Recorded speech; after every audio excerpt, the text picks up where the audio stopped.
pour ce que l'Esprit veut nous donner ce matin, je vous inviterai à tourner dans le psaume 23. Nous allons lire du verset 1 au verset 4. Dans le psaume, chapitre 23, nous allons lire à partir du verset 1 au verset 4. Le cantique de David que nous connaissons tous assez bien, c'est parmi les premiers cantiques que l'on apprend. L'Esprit veut faire ressortir quelque chose que David a exprimé au travers de ce cantique et nous conduire dans cela ce matin.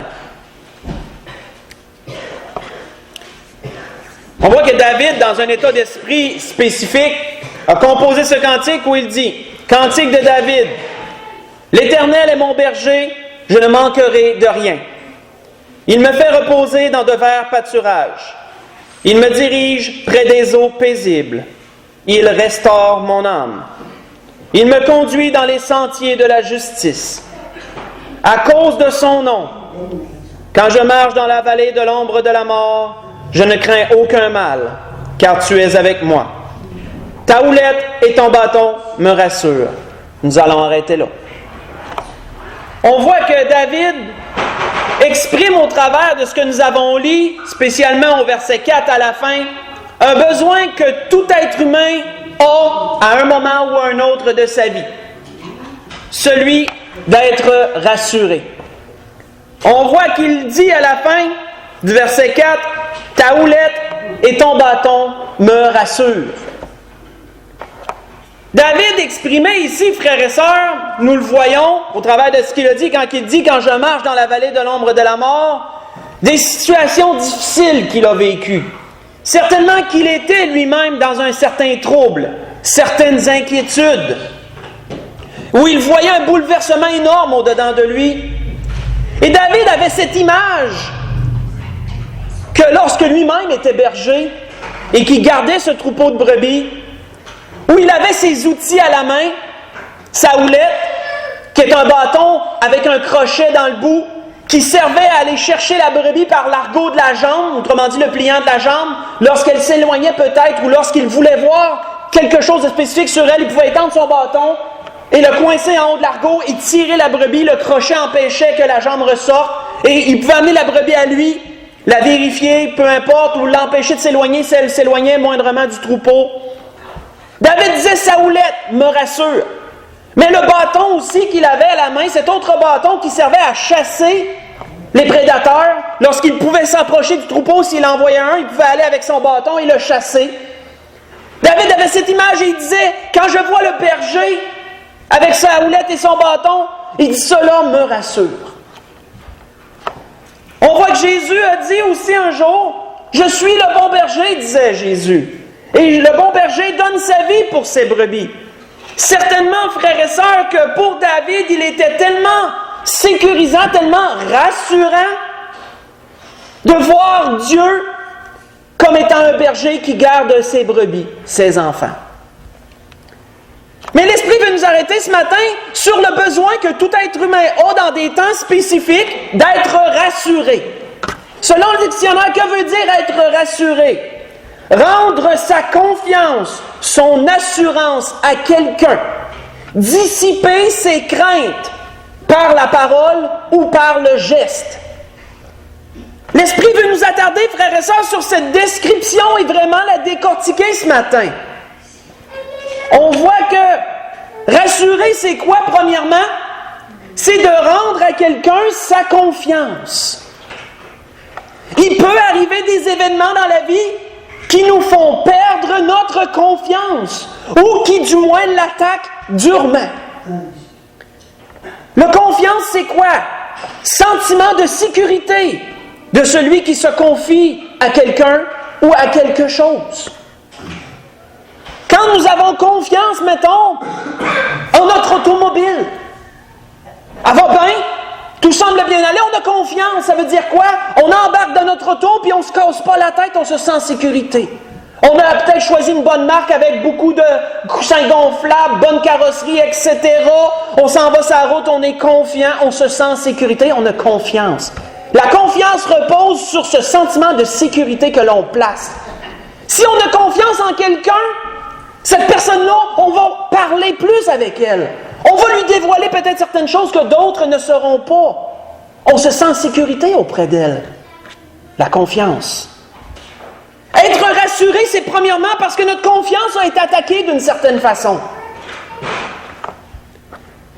On voit qu'un jour, lorsque les amis de Job sont venus lui parler et qui ont vu son état moral abattu et qui ont certainement vu que c'est un homme qui avait besoin d'être rassuré d'une certaine façon, voici ce qu'ils lui ont dit. Tournons-y dans Job chapitre 11. Allons lire ensemble ce que ses amis lui ont dit à Job. Entre autres, Sophar, entre autres.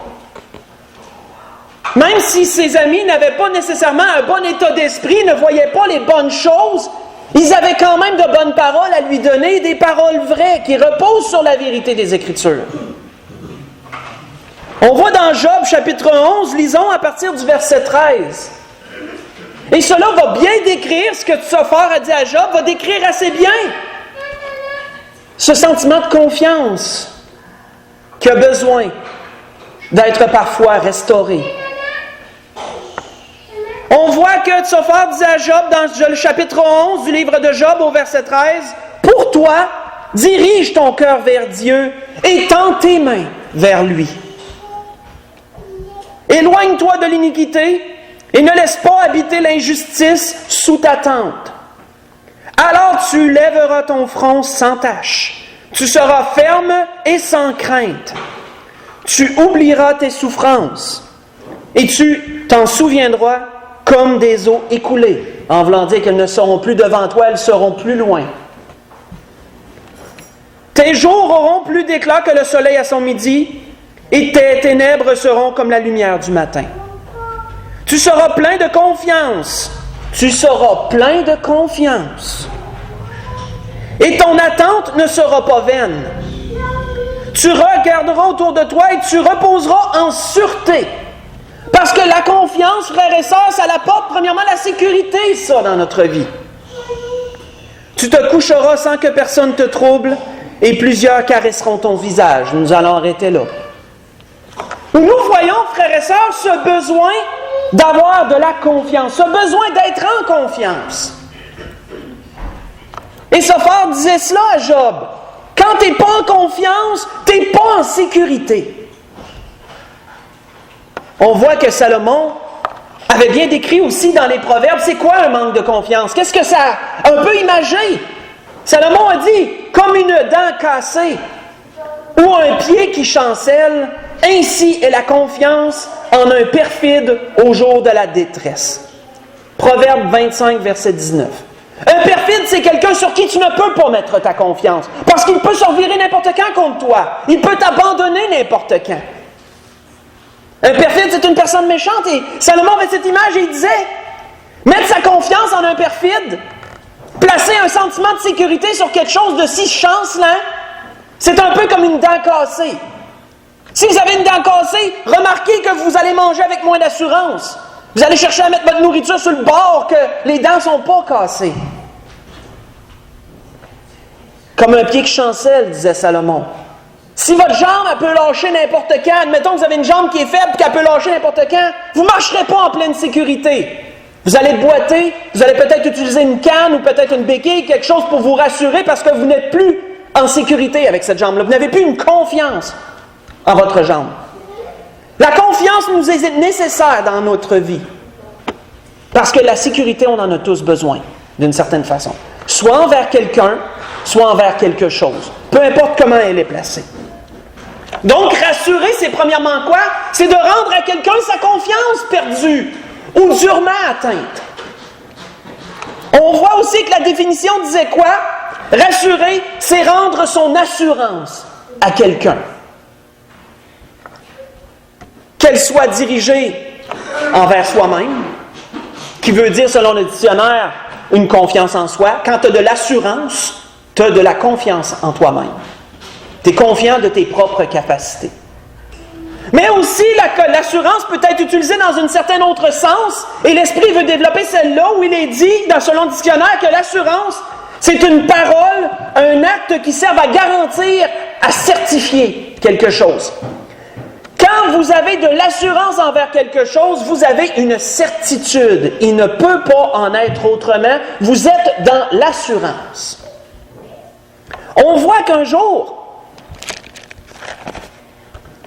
au temps de Josué, lorsque le peuple a traversé le Jourdain et que les espions sont allés regarder Jéricho, ils ont été recueillis par une personne nommée Rahab, une prostituée qui les a hébergés et qui a pris soin d'eux.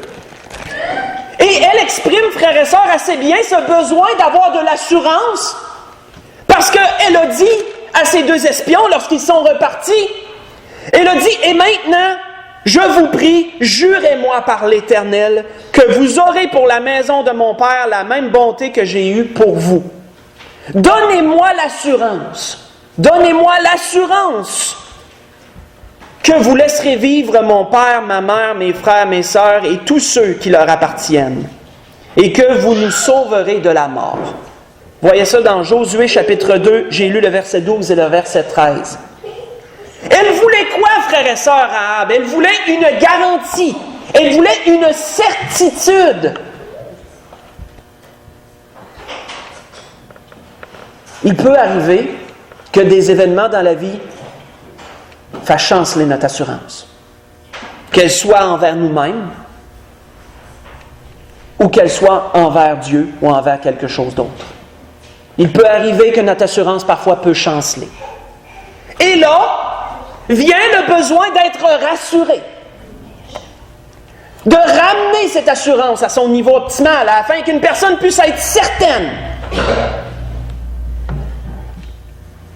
Tournons dans les Proverbes chapitre 3,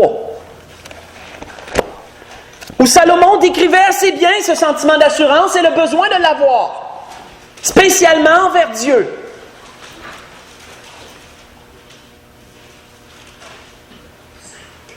Dans les Proverbes au chapitre 3, nous lirons à partir du verset 21. Où Salomon disait, « Mon fils, que ces enseignements ne s'éloignent pas de tes yeux. Garde la sagesse et la réflexion. Elles seront la vie de ton âme et l'ornement de ton cou. Alors tu marcheras avec assurance. » Marcher avec assurance, frères et sœurs, c'est marcher avec certitude. Marcher avec une grande confiance dans ton chemin. Et ton pied ne trébuchera pas. Si tu te couches, tu seras sans crainte. Et quand tu seras couché, ton sommeil sera doux. Tu ne redoutes ni une terreur soudaine, ni une attaque de la part des méchants. Quand tu es dans l'assurance, frères et sœurs, spécialement envers Dieu, peu importe ce qui peut survenir dans ta vie, tu vas garder une certitude que Dieu est là. Une certitude, une garantie que Dieu va répondre à tes besoins et qu'il n'y est pas insensible. Tu es dans l'assurance. Car l'Éternel sera ton assurance. Et il préservera ton pied de toute embûche. Mais quand cette assurance-là est atteinte, quand elle est éprouvée, qu'elle chancelle, tu as besoin de quoi? Tu as besoin d'être rassuré. Tu as besoin qu'on te rende cette assurance. La définition du dictionnaire disait quoi aussi? Elle parlait de dissiper les craintes. Quand tu dissipes quelque chose, c'est que tu l'enlèves tranquillement jusqu'à ce qu'il n'y ait plus de traces. Si on dit qu'un matin, c'est brumeux, vous ne voyez pas le voisin, puis que la brume se dissipe tranquillement, ça veut dire quoi? Ça veut dire qu'à un moment donné, il n'y en a plus. Elle s'en va tranquillement, puis à un moment donné, il n'y a plus de brume. Rassurer quelqu'un, c'est de dissiper ses craintes. Ésaïe a dit ceci un jour à son peuple, au peuple de Dieu. Faites juste écouter ce que je vais vous dire. À son peuple, lorsque Dieu l'avait averti dans ses voies, qu'il lui avait dit que si tu continues comme ça, mon peuple, tu t'en vas vers un châtiment. Et je le prépare, ce châtiment. Mais on sait comment que Dieu agit. Dieu avertit, Dieu donne les conséquences, mais en même temps, Dieu va soutenir. Un grand Dieu qu'on a. Il va donner un châtiment, il va avertir, mais en même temps, il va te dire, je vais être avec toi. Et voici Dieu ce qu'il a dit par la bouche de son prophète à son peuple.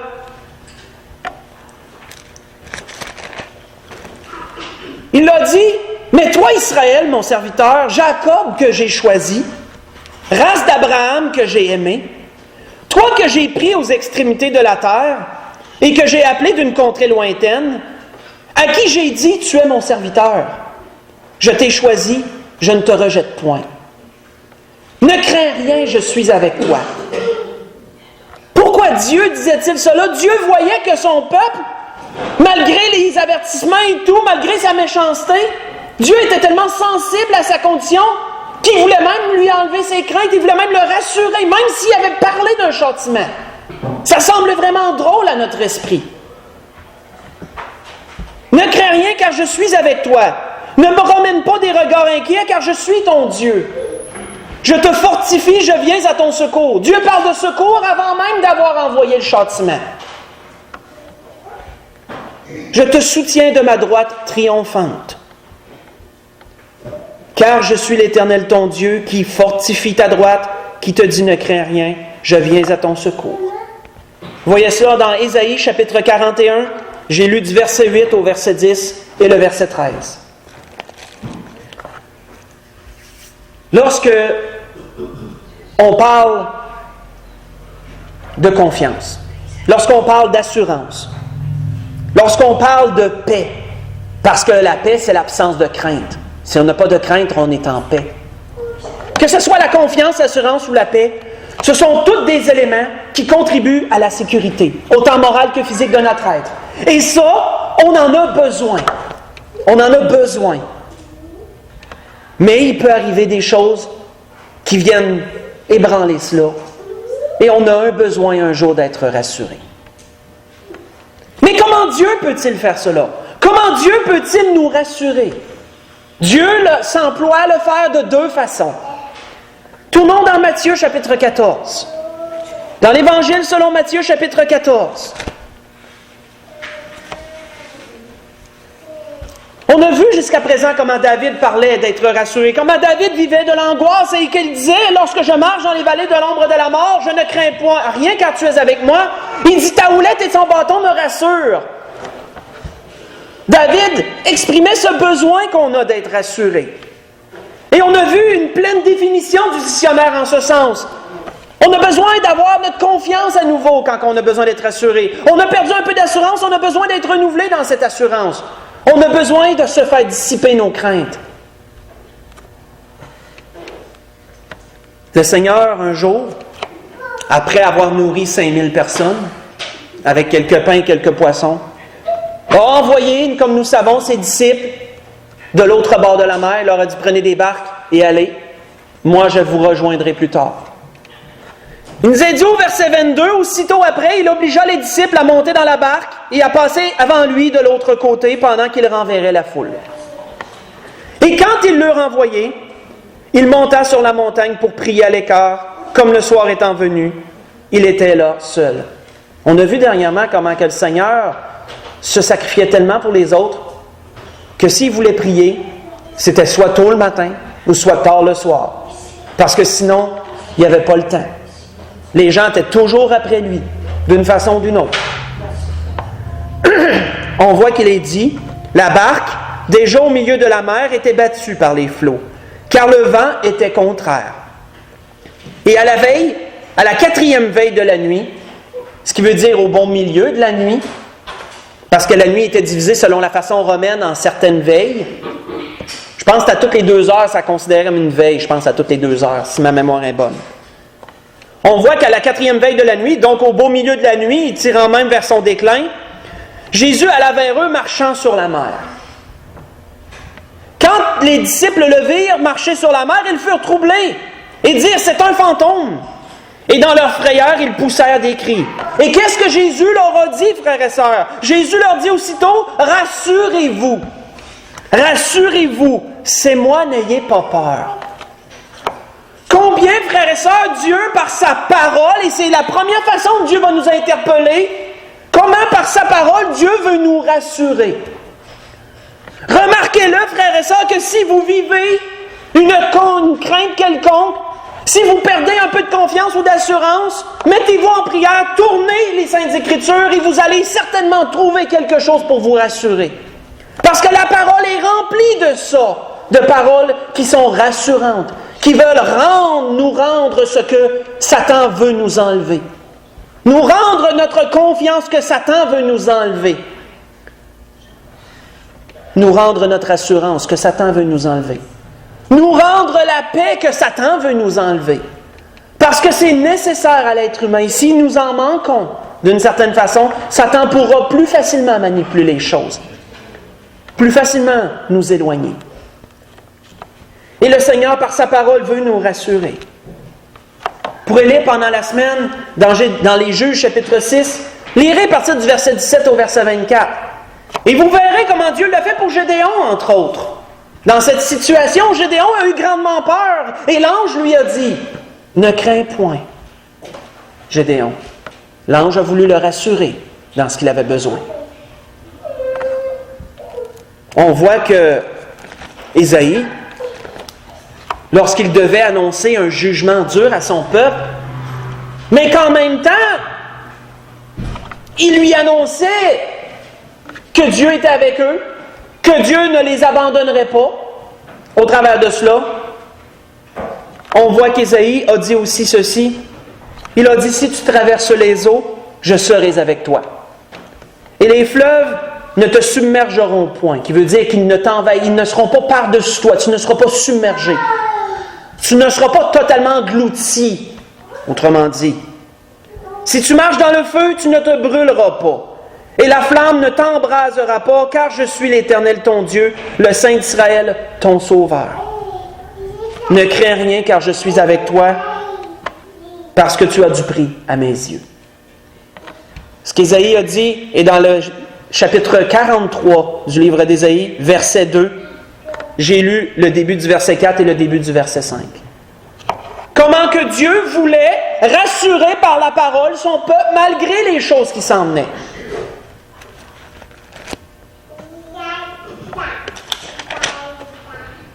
Mais Dieu veut aussi, frères et sœurs, parfois nous rassurer d'autres façons. Dieu peut nous rassurer par la parole et ce sera la première et la plus grande des façons qu'il va le faire. Mais Dieu peut parfois le faire aussi d'une autre façon, qui saura nous toucher d'une façon incroyable. Vous pourrez voir ça dans Jérémie, chapitre 1. Tournons dans le livre de Jérémie, chapitre 1.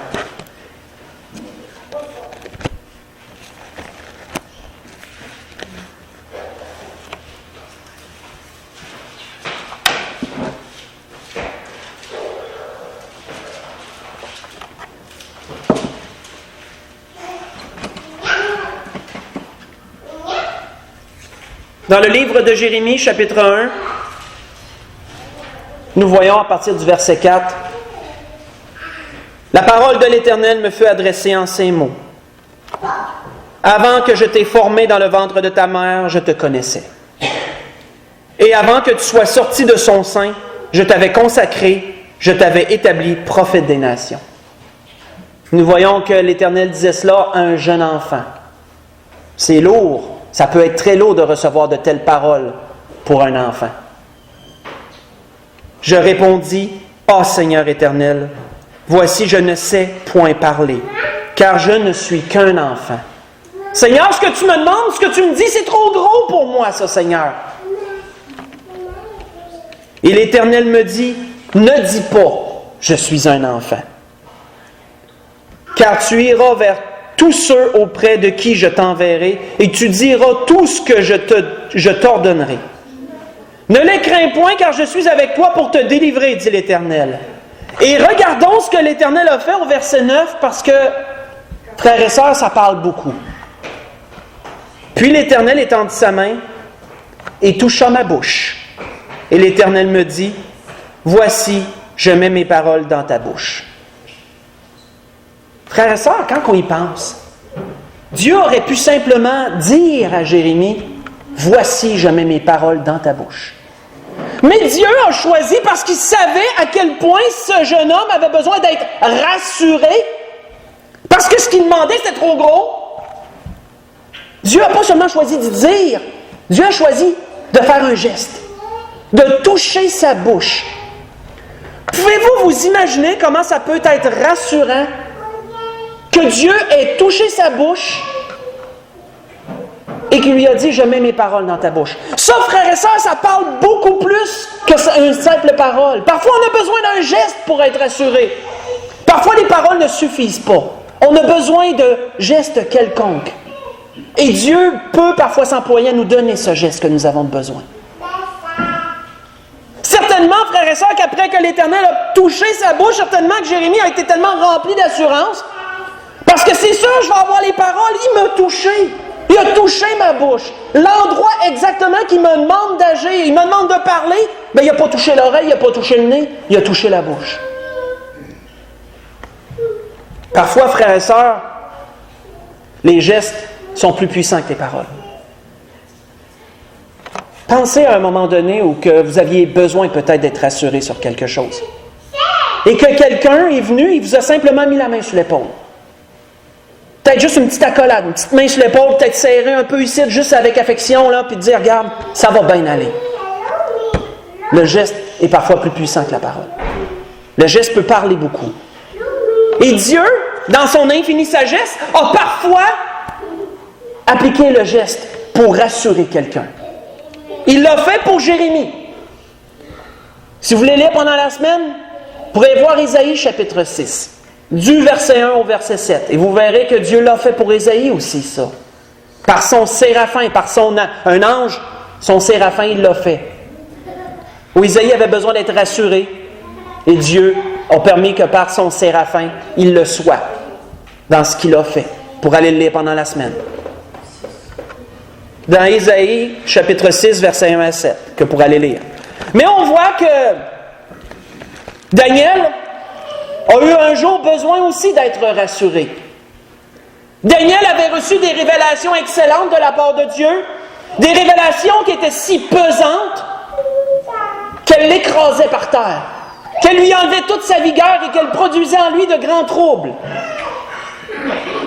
On voit qu'il est dit ceci à propos de Daniel, tandis que l'ange, tandis qu'il m'adressait ses paroles, je dirigeais mes regards vers la terre et je gardais le silence. Et voici quelqu'un qui avait l'apparence d'un fils de l'homme toucha mes lèvres. Toucha mes lèvres. Dieu a souvent touché les lèvres de quelqu'un. C'est assez particulier, ça. Il toucha mes lèvres. J'ouvris la bouche, je gardai et je dis à celui qui se tenait devant moi, mon Seigneur, la vision m'a rempli d'effroi et j'ai perdu toute vigueur. Quand tu perds toute vigueur, t'écrases, tu n'as plus de force. On voit qu'il est dit, comment le serviteur de mon Seigneur pourrait-il parler à mon Seigneur? Maintenant, les forces me manquent, je n'ai plus de souffle. Alors, qu'est-ce que l'ange a fait, frères et sœurs? Alors, celui qui avait l'apparence d'un homme me toucha de nouveau et il me fortifia. Puis il me dit, ne crains rien, homme bien-aimé. C'est quoi ça, frère et sœur? C'est d'être rassuré. Il m'a touché, il m'a fortifié. Puis il me dit, ne crains rien. Courage, courage. Et comme il me parlait, je repris des forces et je dis que mon Seigneur parle, car il m'a fortifié. Vous voyez ça dans Daniel chapitre 10. J'ai lu du verset 15 au verset 19.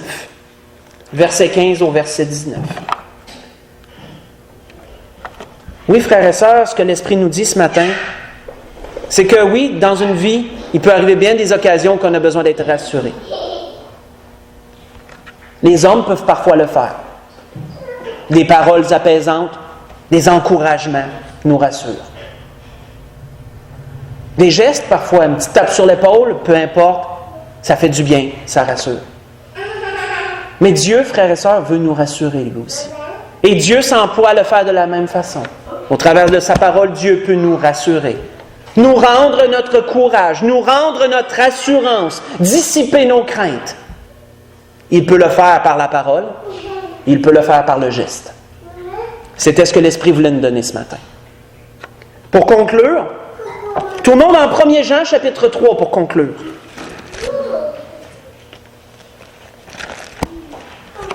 Dans la première lettre de Jean, au chapitre 3, nous lirons à partir du verset 18. Parce que nous avons Oui, Dieu veut nous rassurer. Mais nous avons, nous aussi, quelque chose à faire quotidiennement qui pourra nous aider à être rassurés. Et c'est notre première part à faire. On voit que Jean disait à ceux qui lisaient cette lettre, « Petits enfants, n'aimons pas en parole et avec la langue, mais en action et avec vérité. Par là, nous connaîtrons que nous sommes de la vérité et nous rassurerons nos cœurs devant lui. » Quand quelqu'un marche avec droiture devant Dieu, il se sent beaucoup plus rassuré que Dieu va lui répondre que quelqu'un qui marcherait tout de travers, mettons. Pourquoi? Parce que notre justice, notre propre justice, selon les Écritures, va nous donner une certaine assurance. Ça va nous rassurer, ça. Et c'est notre première part que Dieu nous demande. Je veux vous rassurer, dit le Seigneur, mais marchez selon mes voies et vous rassurerez vos cœurs. Car si notre cœur nous condamne, Dieu est plus grand que notre cœur. Et il connaît toutes choses. Et bien-aimés, si notre cœur ne nous condamne pas, nous avons de l'assurance devant Dieu. La grâce que je nous souhaite à tous, c'est que nous puissions continuer à marcher selon les voies de Dieu. Cela rassurera nos cœurs, mais que si notre confiance, notre assurance, ou s'il y a des craintes dans vos vies, frères et sœurs, Dieu veut vous rassurer. Dieu veut vous redonner ce que vous avez besoin pour avoir une marche solide pour lui et persévérer jusqu'à la fin. C'est ce que l'Esprit voulait nous dire ce matin. On pourrait se lever pour le dernier cantique.